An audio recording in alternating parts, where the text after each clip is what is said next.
Bunda. Kajian hati. Baik, sekarang kita kasih kesempatan Bunda yang ada di sini untuk tanya sama AA. Yang mana yang mau tanya, Bun? Sok, silahkan. Ya. Ini ya, silahkan. Saya Silpi dari Bogor, Pak Ustadz. Saya seorang ibu yang mempunyai 3 anak. Anak pertama saya laki-laki dan kedua adiknya itu perempuan. Anak pertama saya memutuskan tidak meneruskan sekolah karena pada saat itu kondisi perekonomian di keluarga kami sedang tidak baik-baik saja dan dia mengalah untuk memilih bekerja demi adiknya yang melanjutkan sekolah. Anak laki-laki saya insya Allah anak yang baik, anak yang soleh, anak yang berbakti kepada orang tuanya, dan qadarullah pada tanggal 27 Oktober 2024 saya diberi ujian yang Masya Allah luar biasa oleh Allah. Anak lelaki saya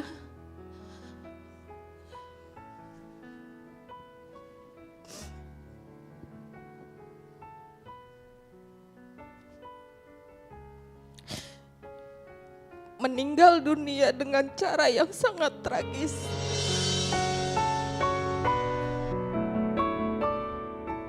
Sepulang dia bekerja, dia dihadang oleh sekelompok anak-anak motor. Tanpa mereka punya masalah dengan anak saya, tanpa mereka kenal dengan anak saya, mereka mengeroyok tanpa ampun. Mereka, maaf Pak Ustadz, mereka anak saya. Sampai ada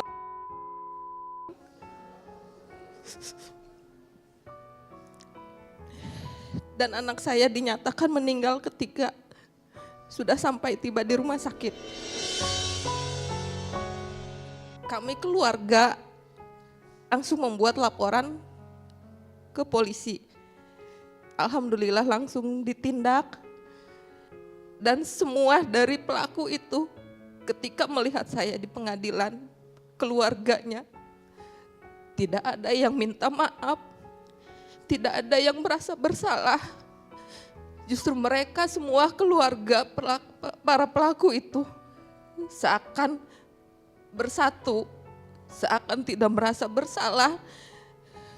Mereka bisa tertawa, mereka bangga, mereka bilang anak mereka tidak salah. Apakah saya berdosa karena saya tidak bisa memaafkan mereka beserta keluarganya? Dan apakah saya berdosa? Setiap di doa saya meminta kepada Allah agar mereka semua beserta keluarganya mendapatkan balasan yang setimpal dengan perbuatan mereka. Karena wallahi Pak Ustadz ini sakit sekali. Dan apakah almarhum anak saya merasa sedih melihat orang tuanya hanya bisa diam, tidak berbuat apa-apa? Karena kami sebagai orang tuanya hanya bisa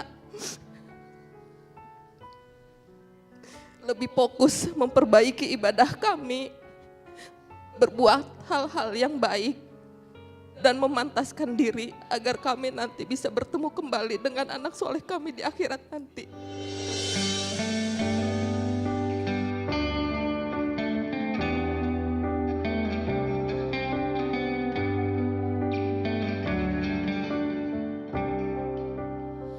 Bunda, satu hal yang harus Bunda pahami, pemirsa Trans TV, setiap perbuatan itu pasti ada balasannya. Allah Subhanahu wa taala menyampaikan, "Famay ya'mal mithqala dzarratin khairan yarah wa may ya'mal mithqala dzarratin syarran yarah." Barang siapa yang berbuat kebaikan walaupun sebesar bidhi dzarrah, maka Allah akan balas kebaikan itu. Dan barang siapa yang berbuat keburukan, disembunyikan, dirahasiakan, Allah tahu.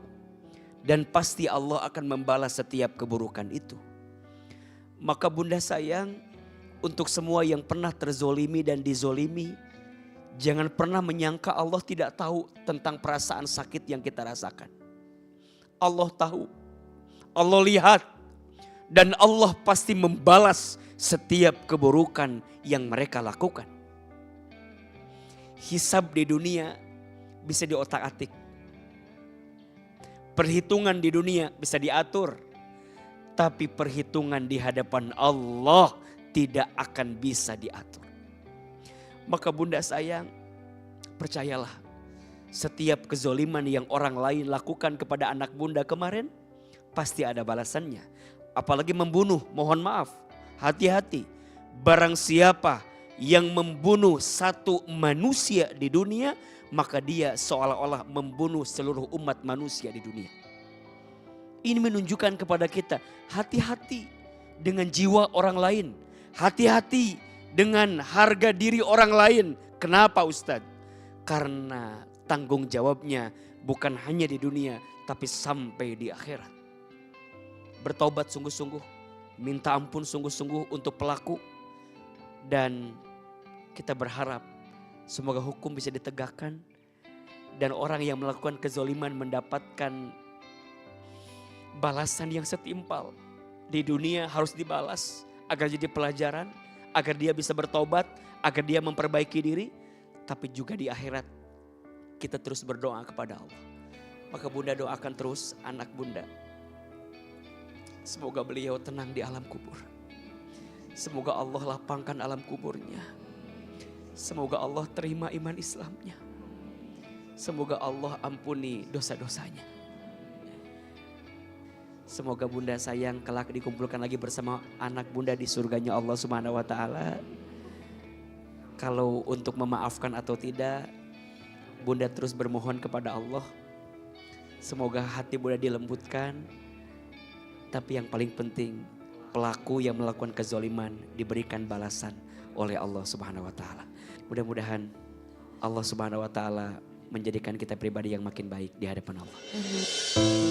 Kaget ya Kak, kaget nggak nyangka karena kan maksudnya pamit dari rumah itu maksudnya kan sehat ya kan, nggak ada tanda apa-apa. Memang seminggu sebelum kejadian setiap pulang kerja dia bilang sesak lah, terus sakit lah, terus lemas lah gitu. Cuman kan kita pikir mungkin karena kecapean sampai kita bilang ya udah nggak usah kerja, nggak apa-apa mah katanya, cuman masuk angin katanya gitu. Tapi pure di kejadian itu, di hari kejadian itu memang dari dia berangkat kerja itu dari pagi itu memang nggak ada tanda-tanda Kak. Sampai kita bilang memang udah enakan gitu, udah nggak apa-apa kok katanya gitu. Jadi kaget.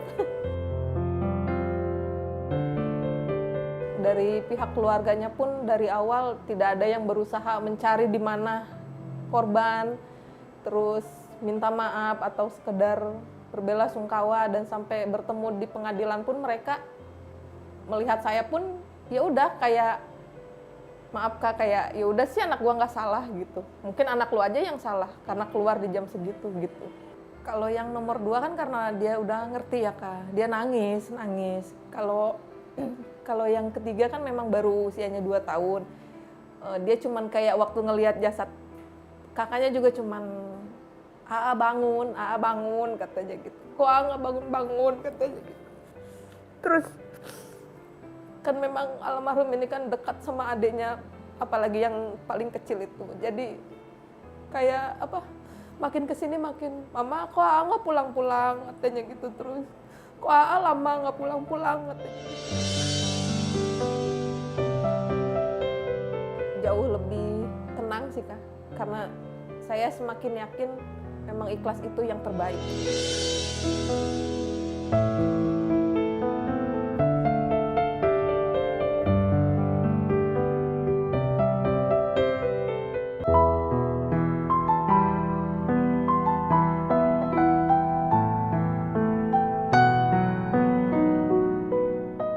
Terakhir mari kita angkat kedua telapak tangan.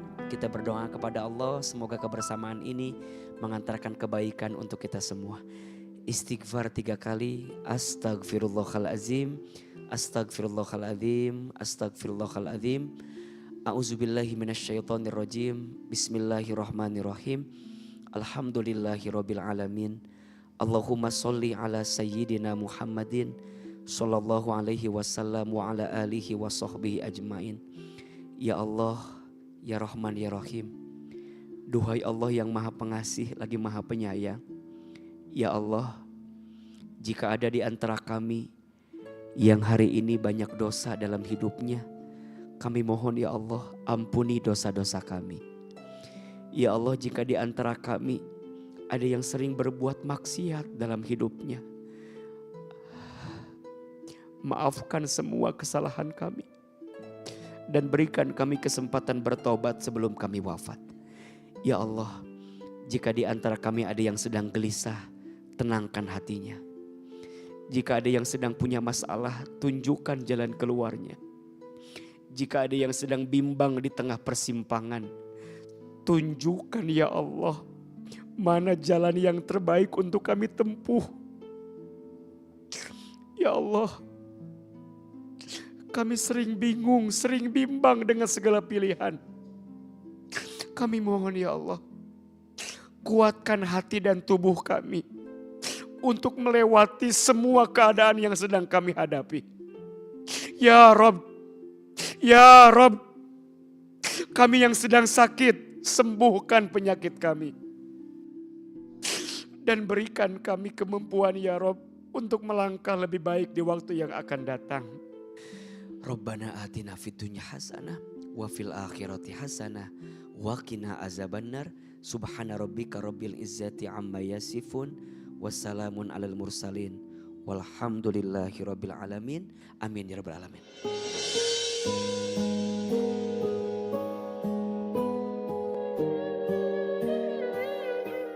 Dan orang-orang yang bersungguh-sungguh mencari jalan kami, benar-benar akan kami tunjukkan kepada mereka jalan-jalan kami. Quran Surah Al-Ankabut ayat 69. Masya Allah, Bunda di rumah dan Bunda di sini, terima kasih banyak atas kebersamaannya.